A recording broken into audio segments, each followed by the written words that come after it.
On vous souhaite la bienvenue à ericlatour.com. Dans quelques instants, on vous parle de fraude virtuelle, de l'importance de détruire, de déchiqueter ces documents et même ces disques durs. On en parle avec la police. Mais d'abord, parlons de ce bilan des 100 premiers jours de la nouvelle administration de la mairesse André Bouchard.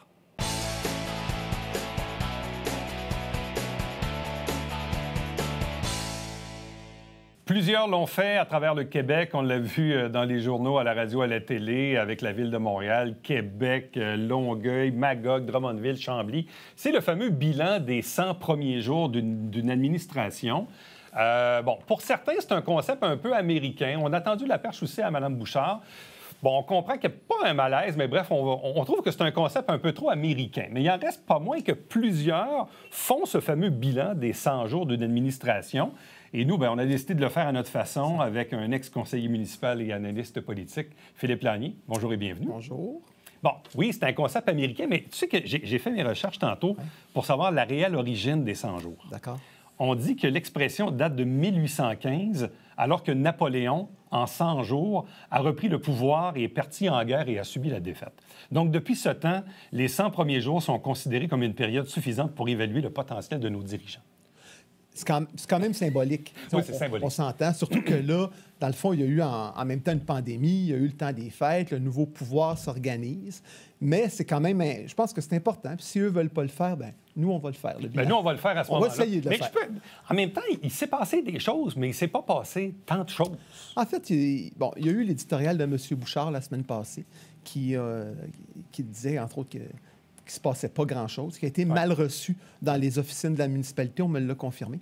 Mais du côté du pouvoir, donc, les gens avec qui j'ai parlé, ce qu'on dit, c'est, écoutez, laissez-nous le temps. Ça fait 8 ans, selon leur version des faits, qu'il ne se passe rien avec M. Fecteau, avec M. Laplante. On est là pour solidifier les bases, on a refait les organigrammes, on a restructuré le service de l'urbanisme. Il y a des choses qui s'en viennent, notamment, il semblerait qu'au niveau des golfs, au niveau de la grande ligne à Saint-Luc, au niveau du lac à l'épaule que des conseillers ont tenu aussi, il y a des choses qui s'en viennent. Ce qu'on nous dit, c'est laissez-nous le temps. Mais je pense que là, le milieu commence à avoir hâte que le printemps ramène là, des choses qui bougent un peu. Là. Moi, ce que j'entends, c'est qu'on souhaitait que le climat change. Ça, c'est fait. C'est fait. Ouais. Bon, maintenant, il se passe quoi? C'est ça. C'est qu'on voulait remplacer M. Laplante. L'équipe Bouchard est parvenue à cette fin-là. Mais là, on nous dit qu'il y a des choses qui s'en viennent. Mais je pense qu'au niveau médiatique, ils ont intérêt à les faire connaître, ces choses-là, pour que la population et les médias voient qu'il y a des choses. Bon, deux choses. C'est sûr que la pandémie et les mesures sanitaires ont fait en sorte que la journée de lac à l'épaule qui devait se faire au mois de janvier, puis après ça, qui devait se faire au mois de février, qui s'est faite, mais qui ne s'est pas faite ou qui s'est faite de façon un peu morcelée, est-ce que ça ne vient pas un peu, disons, à leur décharge, ça n'a comme pas aidé pour faire avancer la vision? C'est certain que ça a cassé le rythme. Je pense qu'on s'entend là-dessus. Mais elle aurait eu lieu, cette journée-là, en partie. Ce qu'on me dit, moi, c'est que les élus se sont rencontrés, ils ont fait état de leurs priorités, ils ont regardé le plan triennal des immobilisations. Alors, il y a un premier travail qui a été fait là-dessus. Mais on l'a su un peu par la bande. Ça n'a pas été médiatisé. Ça n'a pas été médiatisé. Non, moi, je l'ai obtenu par différentes sources. Là. Moi-même, c'est un peu pour ça que je voulais faire le bilan des 100 jours en disant, on va revenir sur la journée d'orientation, mais là, c'est pas vraiment tenu, mais c'est tenu. Là. Donc, mais sauf qu'on ne sait pas trop ce qui en est ressorti. Là. Non, puis comme je le dis, il y a des éléments, semble-t-il, intéressants qui se trament. Entre autres, dans le dossier des golfs, on me dit qu'il se passe des choses là-dessus. La grande ligne à Saint-Luc, ça, c'est... Qui appartient à Carignan. Qui appartient à Carignan, mais selon des informations qui circulent, soit, je sais pas si à la ville, elle pourrait peut-être être cédée. En fait, le dossier est en voie de règlement. Puis, les organigrammes qui ont été refaits, l'urbanisme, il y a eu du travail qui a été fait quand même. Là. Bon. Est-ce qu'il y a une chose aussi qu'on sous-estime peut-être? Oui. Sur les 13 élus, il y en a 7 nouveaux. Donc, il y a une courbe d'apprentissage. Il y a probablement beaucoup de formation au début. Est-ce que ça aussi, à leur décharge, on ne peut pas leur demander mer et monde quand il y a beaucoup de nouveaux là, autour de la table? Là? C'est clair. Et tout le monde n'est pas au même niveau là-dedans. Ouais. Nous, on peut arriver, on a plus de connaissances, mais il y a des gens qui sont des néophytes qui doivent apprendre la tâche, apprendre le fonctionnement. Puis le 100 jours, c'est symbolique, mais ça peut prendre plus de temps que ça là, pour prendre sa vitesse de croisière et arriver à livrer un bon travail. Bon. Les premières décisions de Mme Bouchard. Oui. Certains diront que sa première décision méga importante qu'elle devait prendre, c'était le choix de son chef de cabinet, qui finalement est un attaché politique qui a pris une année sans solde de son employeur sur une durée d'1 an pour voir probablement s'il aime ça ou non. En même temps, la Ville n'a pas atteint le cap des 100 000 habitants. C'est peut-être la raison pour laquelle Mme Bouchard n'a pas voulu aller tout de suite dans une formule de chef de cabinet. Mais est-ce que pour toi, c'était une décision importante qu'elle devait prendre rapidement ou qu'elle aurait dû prendre même plus rapidement au début de son mandat? Ben, on parle de quelques semaines. Ouais. Bon. Non, je pense que c'est important qu'elle ait un chef de cabinet ou un attaché politique. Moi, c'est pas tellement la dénomination du poste que les fonctions que cette personne-là doit exercer. Donc, il doit être le lien entre le conseil, l'administratif, les médias. C'est un poste clé, ça. C'est un poste un peu de chef d'orchestre. Alors, c'est très important que cette personne-là soit en poste. Moi, ce qu'on me dit, c'est que M. Barrière serait de très bons conseils. Les conseillers à qui j'ai parlé disent qu'au niveau médiatique, il se connaît, il est de bons conseils. Maintenant, là, on a des informations, peut-être qu'on pourra en parler, qu'on souhaite que, que les demandes médias transitent par lui plutôt que directement auprès des conseillers. Ça reste à voir. Moi, je sais que quand j'étais conseiller, il n'y a personne qui m'aurait dit... Ah oui, non, on parlait aux médias. En fait, il n'y a personne qui m'aurait dit tu vas passer par le chef de cabinet. Je pense qu'il y a une nuance, c'est-à-dire qu'un élu qui se fait interpeller par un média peut demander conseil. Ça, c'est excellent. Pour le préparer à l'entrevue. Oui, mais le lien direct entre le média et l'élu reste là. Bien, dans une ville comme Saint-Jean, on n'est pas au niveau national ici. Là. Je veux dire, tout le monde se connaît. Il n'y a pas tant de journalistes que ça. C'est important qu'il y ait un bon canal de communication entre les élus et les médias. Une des décisions très importantes qu'elle a prises, Mme Bouchard, et même plus rapidement que certains l'auraient cru, c'était de confirmer son organigramme au niveau de la direction générale, en confiant le poste, entre autres, à Daniel Dubois, mais en nommant aussi les adjoints, Stéphane Baudin, Maude Clossé également. Est-ce qu'elle a bien fait de rapidement régler la question de la direction générale? À ce niveau-là, je pense que oui. Je pense qu'elle voulait, si c'est des personnes en qui elle a confiance, elle voulait sécuriser ces postes-là, éviter la spéculation ou autre. Puis on sait que c'est pas toujours évident de recruter dans le milieu municipal. Donc je pense que si elle est à l'aise avec ces gens-là, pourquoi attendre? Bon, a-t-elle bien fait de ne pas, disons, se positionner pour accéder à la préfecture de la MRC du Richelieu et de laisser le champ libre au maire de Noyant, M. Ryan, d'être reconduit dans ses fonctions? Non, moi, je ne veux rien enlever à M. Noyant, mais je pense que la mairesse aurait dû être préfète. Et ça, c'est pour un principe très simple que moi, je résume en appelant le principe de la salle de danse. Vous le connaissez? Dans la salle de danse, là, il y a un jukebox. Celui qui met le 25 sous dans le jukebox, normalement, il choisit la chanson. On s'entend là-dessus. OK? Ouais. La Ville de Saint-Jean paye 80 ou peut-être plus des dépenses de la MRC. C'est la même chose pour le conseil économique. On y reviendra tantôt. La mairesse doit avoir, selon moi, une visibilité, un rayonnement, une stature et quand même un contrôle des choses qui se passent là. Autrement dit, elle doit être dans le siège du conducteur et non pas être une observatrice. Bien, c'est à son avantage, selon moi.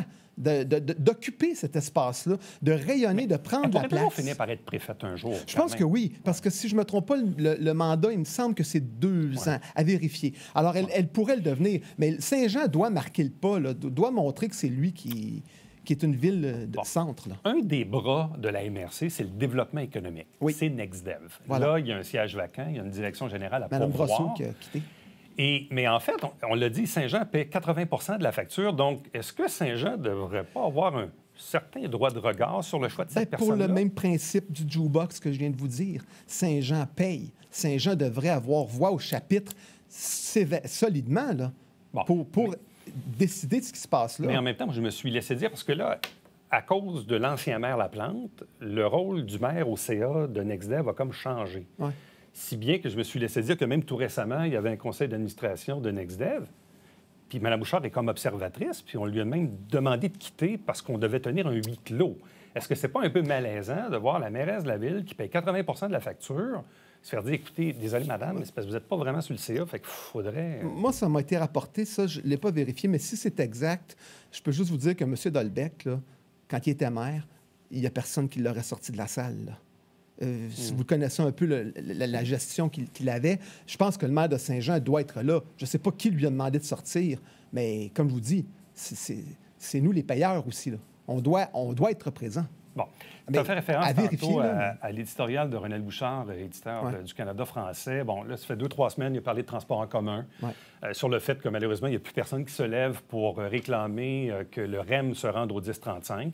Et là, il faudrait rebâtir le transport collectif. Mais René Bouchard est allé aussi d'un autre édito qui est plus une colonne de franc-parler pour dénoncer le fait que la Ville a réglé avec les 9 partisans du maire Laplante. Il y avait une poursuite juridique. Oui. Mais pendant ce temps-là, On n'a toujours pas réglé le cas des 3 employés municipaux qui ont été harcelés par le maire, alors que la Ville elle-même a admis les faits. Donc, il reste juste le montant à régler. Donc, clairement, on va être obligé de payer de toute façon.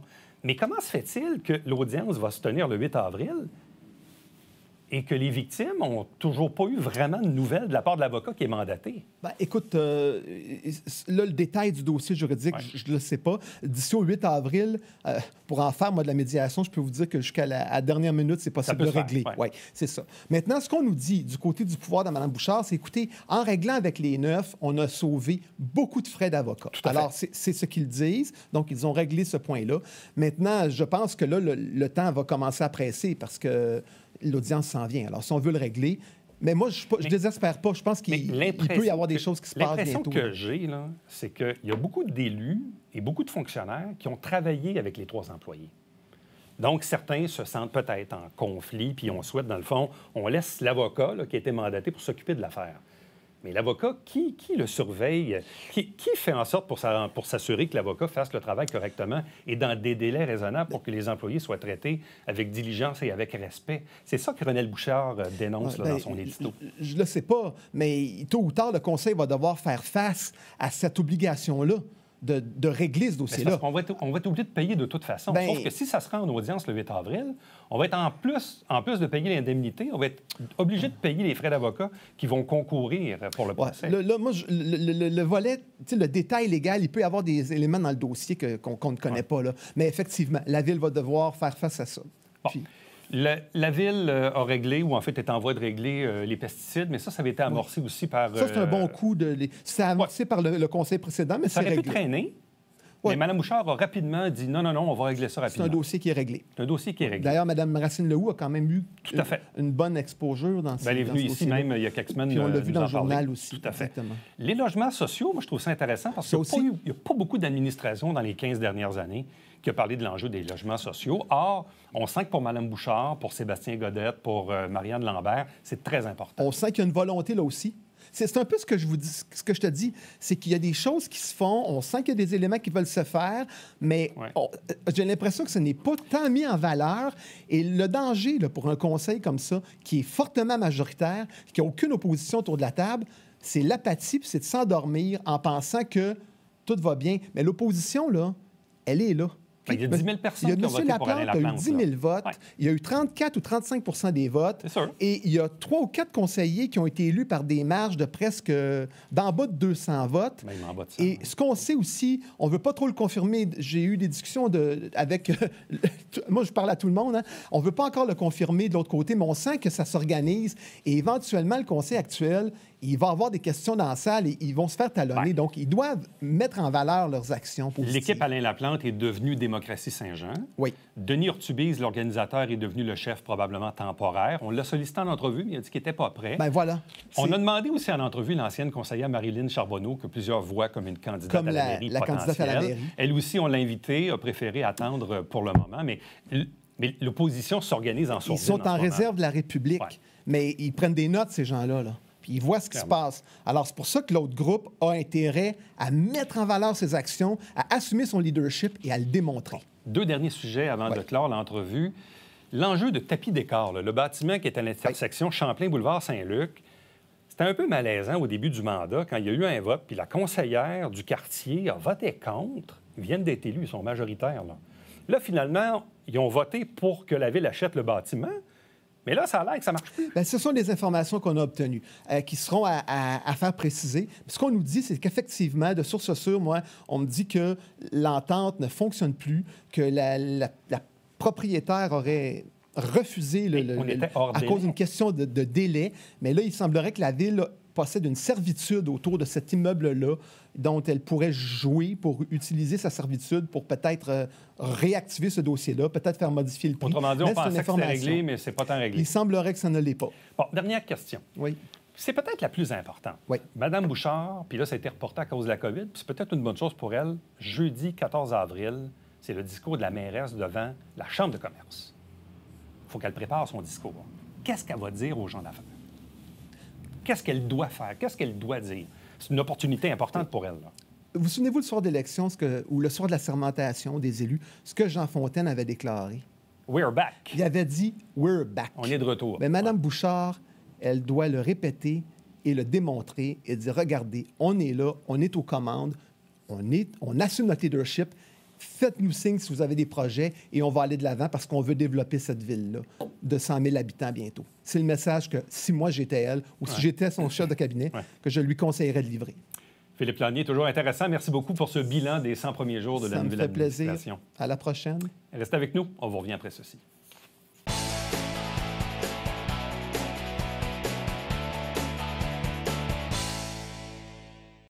Mesdames et messieurs, bon matin et bienvenue à votre télébingo sur les ondes de télévision du Haut-Richelieu. Vous aimeriez jouer au bingo dans le confort de votre foyer? C'est possible. Tous les dimanches matins, 9h30, à la télévision du Haut-Richelieu, maintenant en haute définition au 609. Pour vous procurer les livrets du télébingo, c'est facile. Consultez la liste de nos 30 dépositaires au www.tvhr9.com.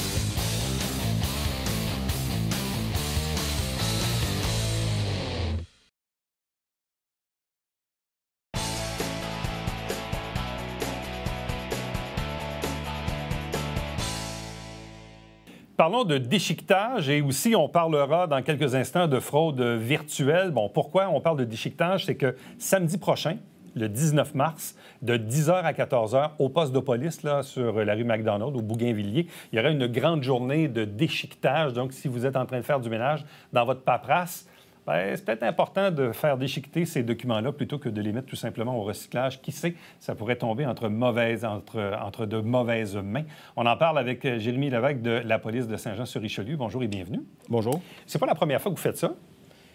Non, c'est pas la première fois. On l'a fait il y a environ 5-6 ans. Ça a été nos dernières opérations au niveau paperasse papier. L'an passé, on a récidivé, on l'a refait, mais côté données électroniques seulement. Ah, OK. Donc, cette année, on jumelle les deux, le papier et le côté informatique. Les données électroniques, comment on fait pour s'en débarrasser de manière, disons, correcte et sécuritaire? C'est sûr, au niveau de l'informatique, il y a toujours les disques durs, des disquettes, des CD, des cellulaires, des tablettes où on a de plus en plus d'informations. On s'en va de plus en plus vers ces modes-là également. Donc, pour les détruire, c'est sûr qu'il y a des compagnies où certaines personnes sont plus habilitées à détruire eux-mêmes, à faire effacer leur disque dur. Là, cherche le terme. Là. Mais c'est toujours surprenant, ça, parce que moi, il y a quelques années, j'avais un problème avec un ordinateur. Puis, j'ai fait l'espèce de gros méga reboot là, au complet. Là. Puis là, le type m'a dit non. Il dit c'est comme en background. Là. Puis, finalement, il a été capable de réhabiliter mon ordinateur que je pensais avoir effacé. Donc, bref, finalement, il aurait dû être détruit. Oui. Donc, c'est un peu ça, dans le fond. C'est-à-dire qu'il faut... Des fois, on prend nos vieux ordi et on va mener ça au recyclage, mais... Comme vous dites, ça peut tomber entre de mauvaises mains. À ce moment-là, là-dedans, il peut y avoir des données confidentielles si l'ordinateur n'est pas protégé efficacement non plus avec un pare-feu ou des mots de passe. OK. Mais ça, c'est intéressant. Bon, dans le cas des papiers, encore une fois, il y a bien des gens, des fois, qui ont des petites déchiqueteuses à la maison et des fois, ça prend juste 2 pages à la fois. C'est pas très costaud, disons. Ou d'autres qui disent non, on va envoyer ça dans le recyclage. De toute façon, ça va se mêler. Il n'y a personne qui verra ça. Or, on a déjà vu plein de reportages à la télé, entre autres, là, où on voyait finalement des malfaiteurs prendre possession de ces documents-là. Toujours dans le vol d'identité, entre autres. Là. Oui, c'est une des causes des vols d'identité. Au Québec, on est une des provinces où il y en a plus au Canada. Donc, c'est pour ça qu'on invite les gens là, à venir déchiqueter vraiment leurs papiers et leurs données informatiques. Bon, d'autant que ça, cette journée-là, c'est gratuit. Oui, c'est gratuit. Ça s'adresse aux résidents de Saint-Jean-sur-Richelieu. On a les 2 services qui sont là en même temps. On a la compagnie Bye Bye Paperasse pour le volet papier, volet vieux rapports d'impôts, documents confidentiels et autres. Et on a aussi RA, Electronic Recycling Association, qui est un organisme canadien communautaire qui vont être avec nous dans cette journée-là pour soit détruire vos appareils ou effacer et les recycler par la suite. Aussi. aussi. OK, mais ça, c'est intéressant. Surtout que là, on est dans la période de l'année où on fait un peu de ménage. Là. Oui. Et tu sais, c'est intéressant, justement, le volet des rapports d'impôts, les déclarations de revenus. Bon, on dit tout le temps qu'il faut garder ça, je ne sais pas quoi, 5 ans, mais tu sais, tu en accumules durant 10, 15, 20 ans, tu ne sais plus quoi faire avec ça. Puis là, tu dis, ouais, il faudrait bien que j'amène ça. Bon, des fois, il y a des compagnies qui déchiquent, là, mais il y a quand même des coûts de reliés à ça. Là. Dans le fond, c'est un rappel que vous faites. Vous dites au monde, si vous voulez détruire vos affaires, là, c'est le temps de le faire là. Exactement. D'autant plus que le mois de mars, c'est le mois de la prévention de la fraude. C'est pourquoi on a lancé l'invitation à notre population là, pour faire ça de façon sécuritaire. OK. Donc, samedi qui vient, 19 mars, de 10h à 14h au Bougainvilliers, au poste de police, là, sur la rue McDonald. Donc, amenez évidemment ce que vous désirez déchiqueter. Donc, le papier là, que vous désirez évidemment vous débarrasser. Mais amenez en même temps vos disques durs ou ordinateurs ou bidules électroniques si vous désirez soit les recycler ou sinon, mais à la limite, les faire détruire. C'est exact. Le citoyen va avoir le choix à l'arrivée. Je prends exemple une vieille tour d'ordinateur où il y a encore le disque dur d'implanter dans l'ordinateur. Le citoyen va pouvoir dire, OK, détruisez mes données informatiques, détruisez le disque dur, mais gardez le matériel technique pour lui redonner une deuxième vie. C'est à ce moment-là que l'organisation ERA peut redonner une deuxième vie à des organismes communautaires qui en font la demande. Intéressant. Donc, on parle donc du mois de mars, qui est le mois de la prévention de la fraude. Parlons des fraudes virtuelles. Là, vous avez développé un guide pour les commerçants, entre autres.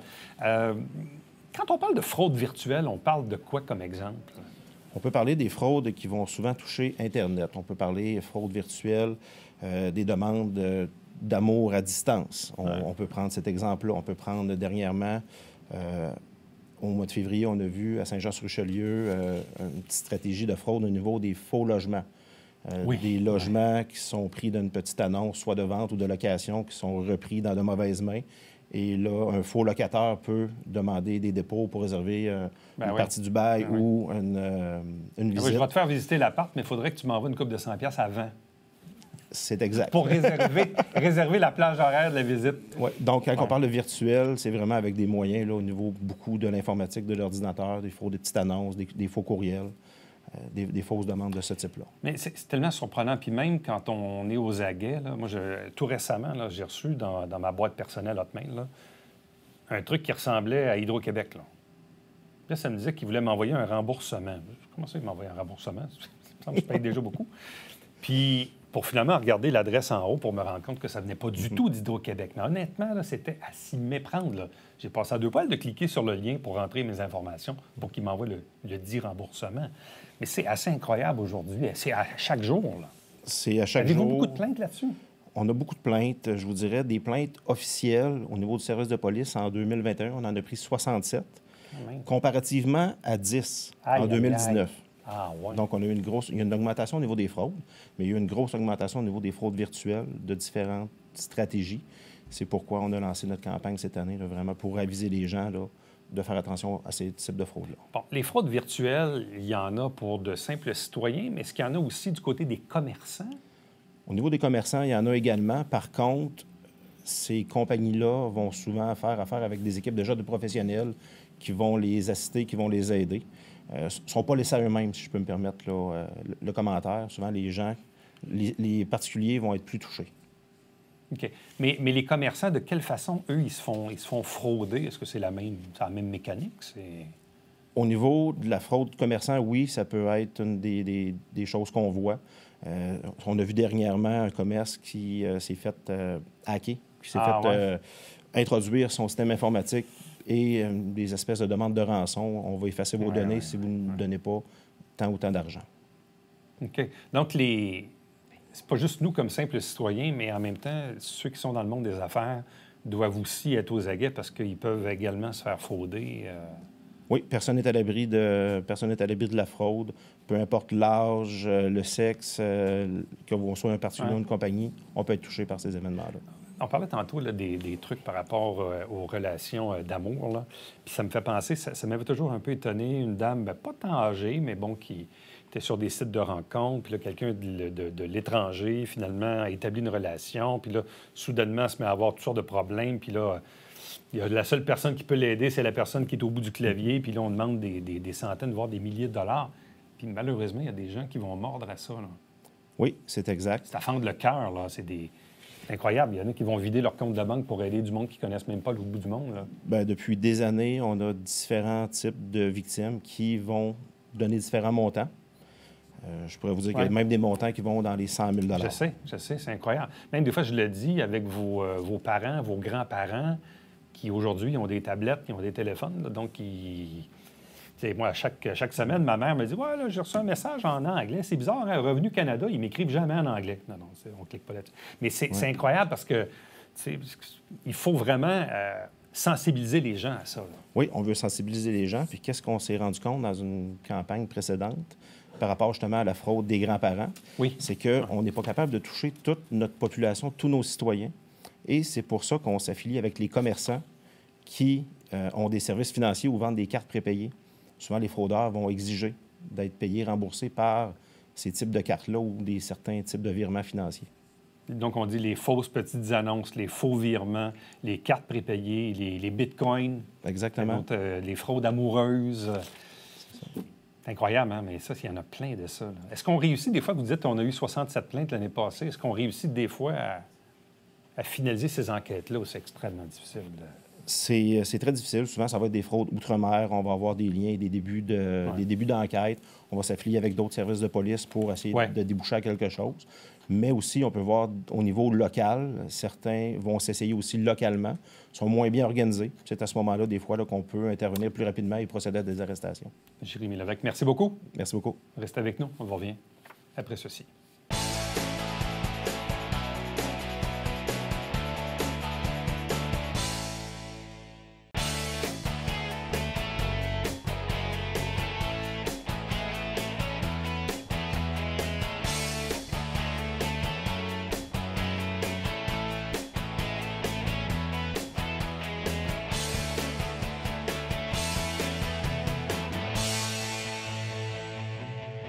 Au temps des seigneuries avec Philippe Gélina, c'est bien sûr un spectacle qui sera présenté prochainement au domaine Trinity à Iberville. D'ailleurs, là, les mesures COVID ont été allégées, donc on va reprendre un peu cette programmation-là. C'est un bel endroit pour y aller le dimanche matin, des petits concerts tranquilles du côté du domaine Trinity à Iberville. Et pour vous renseigner sur la programmation en général, allez tout simplement sur maculture.ca. À demain.